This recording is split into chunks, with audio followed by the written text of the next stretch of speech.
পার্টির সিরাজুল হক সাহেব মারা গেছে। আমাদের শোক ভারাক্রান্ত অবস্থায় আজকে এই আলোচনা আসতে হচ্ছে। মুসলিম ঐক্য জোটের এই আলোচনা আয়োজন করবার জন্য মুসলিম ঐক্য জোটের সভাপতি বাংলাদেশ উন্নয়ন পার্টির সভাপতি সৈয়দ মখলিসুর রহমানকে ধন্যবাদ। সেই সাথে আপনাদেরকে ধন্যবাদ। আজকে বাংলাদেশে হালুয়া রুটির রাজনীতি চলে। আপনারা দেখেন, জাতীয় প্রেস ক্লাবের সামনে আমরা আলোচনা করছি, সেখানে প্রেস ক্লাবের ক্যামেরাগুলো কোথায়? মাওলানা ভাসানী যদি এদেশের প্রতিপাদ্য না হয়, যে মাওলানা ভাসানী 3 প্রজন্মের নেতা, ব্রিটিশ আমলের নেতা, পাকিস্তান আমলের নেতা, বাংলাদেশ আমলের নেতা, সেই মাওলানা ভাসানী আজকে এই 16ই মে যে লং মার্চ, এই দিবসে আমাদের মানুষগুলো লং মার্চ করে এখানে আসার কথা ছিল। আজকে বাংলাদেশে হালুয়া রুটির রাজনীতি হয়। আজকে পলিটিক্যাল পার্টিগুলো সব ব্র্যান্ডিং হয়ে গেছে, সবাই হইচই করে যোগ দিচ্ছে এনসিপিতে, কেউ বিএনপিতে যাচ্ছে, কেউ মাটির রান তল দিয়ে আওয়ামী লীগ করছে।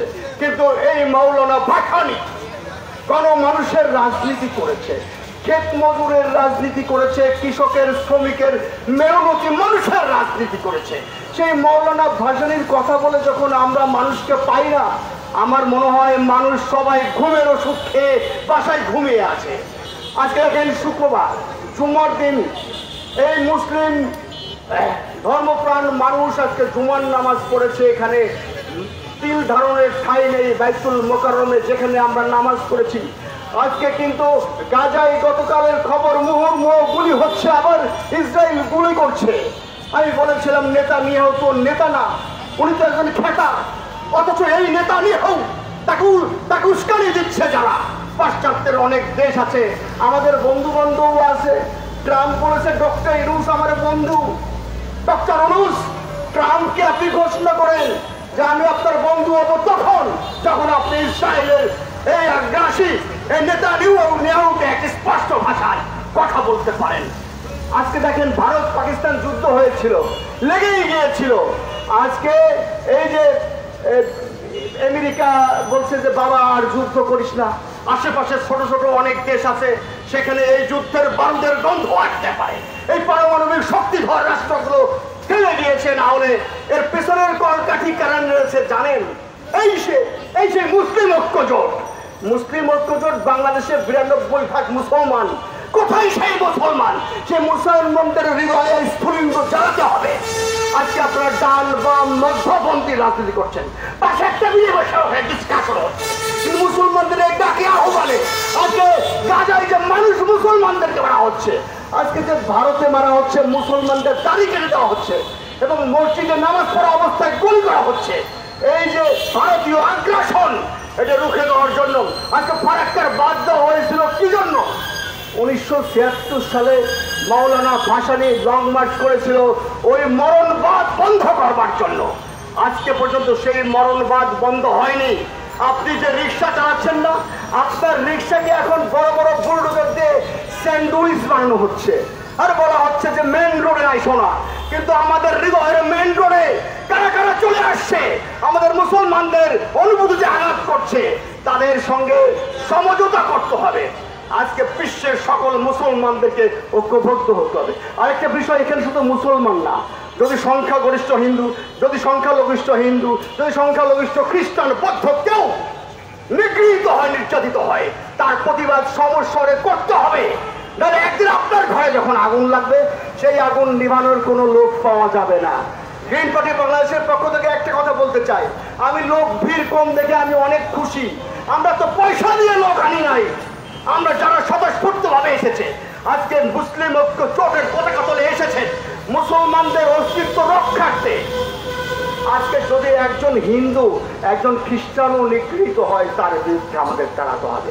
তাই বলে ভারতকে বলতে চাই, তুমি কত কিউসেক পানি দিতে চেয়েছিলে, আর কত কিউসেক পানি দিচ্ছ? শুষ্ক মৌসুমে তুমি পানি দিচ্ছ না, এখানে খরা হয়ে যাচ্ছে, আর বর্ষা মৌসুমে তুমি স্লুইস গেট ভাগ করে দিচ্ছ, পানিতে সয়লাভ হয়ে বন্যা হয়ে যাচ্ছে। আজকে সময় এসেছে সেই রিক্সাওয়ালা, সেই দিনমজুর কৃষকের আমাদের পাশে দাঁড়াবার। শুধু রিক্সা চালালে লাভ হবে না, তোমার রিক্সাকে যে স্যান্ডউইচ বানাই প্রতিবাদ করেছিলেন যে তুমি কার বাপের রিক্সা ভাঙছো। রিক্সাওয়ালা যদি মেন রোডে চলে আসে তাকে ক্ষতিপূরণ দিয়ে তাকে ছেড়ে দাও, তাকে অলিতে গলিতে চালানোর ব্যবস্থা করো। এই বাংলাদেশে প্রতিটি মানুষের যতক্ষণ পেট থাকবে, সেই পেট থাকলে তার চাকরি পাওয়ার অধিকারও আছে। আজকে দেখেন 35-30 দিয়ে আটকে রাখা হচ্ছে। সে দেশের যুব সম্প্রদায় চাকরি পায় না, সে দেশে বহির্বিশ্ব থেকে আমদানি করে লোকজনদেরকে চাকরি দেওয়া হয়। বাংলাদেশের ক্ষমতা পরিবর্তন হয়, কিন্তু মানুষের ভাগ্যের কখনো পরিবর্তন হয় না। কেন হয় না? আপনারা ওই একই স্টাইলের সরকার চালান, তাই না? একই স্টাইলের সরকার চালান। আপনারা গতানুগতিক ধারায় যদি রাষ্ট্র চালাতে চান, তাহলে সাধারণ মানুষ যারা দেশের 95% গরিব মানুষ, এই গরিব মানুষকে পক্ষে পাবেন না। আপনাদেরকে হুঁশিয়ার করতে চাচ্ছি, জনগণের প্রতিনিধির হাতে ক্ষমতা ছেড়ে দিন। আপনারা অনেক বুদ্ধিজীবী, অনেক জ্ঞানী, প্রমাণিত হবে জনগণ কাকে ভোট দেয়। তাই আমি আজকে বক্তব্য বাড়াবো না, আপনাদেরকে এই কথাই বলতে চাই, কালে ভদ্রে আমরা রাস্তায় নামে আমরা সোশ্যাল মিডিয়া ইন্টেলেকচুয়াল ওয়ার করি, সংগ্রাম করি, এই দেশের ভাগ্য বদলের জন্য কাজ করি। মুসলিম ঐক্য জোটে যোগ দিন এবং এই যে মুসলিমদের ভাগ্য নির্ধারণের জন্য, শুধুমাত্র তাদের অধিকার রক্ষার জন্য কাজ করেন, তাহলে আগামী ভবিষ্যতে বাংলাদেশ হবে গাজা। তখন আপনারা এখন যারা গাঁজা খাচ্ছেন, মাদক সেবন করছেন, ঘুমিয়ে থাকছেন, প্রতিবাদ করছেন না, আগামী ভবিষ্যৎ যখন বাংলাদেশ গাঁজা হবে তখন আপনাদের পাশে কেউ দাঁড়াবে না। সবাই ভালো থাকবেন। গ্রিন পার্টির বাংলাদেশ পক্ষ থেকে এইটুকুই বলতে চাই যে আমাদের মানবাধিকার রক্ষা, আমাদের অস্তিত্ব রক্ষা, আমাদের ভোট ভাগার অধিকার রক্ষা এবং আমাদের এই দেশের স্বাধীনতা সার্বভৌমত্ব রক্ষা, সেই সাথে বহির্বিশ্বের এই যে পার্শ্ববর্তী রাষ্ট্রের যে পানি নিয়ে আমাদের সঙ্গে খেলা করছে, এটা বন্ধ করবার জন্য আমাদের অবশ্যই ঐক্যবদ্ধ হতে হবে। সবাইকে অসংখ্য অসংখ্য ধন্যবাদ।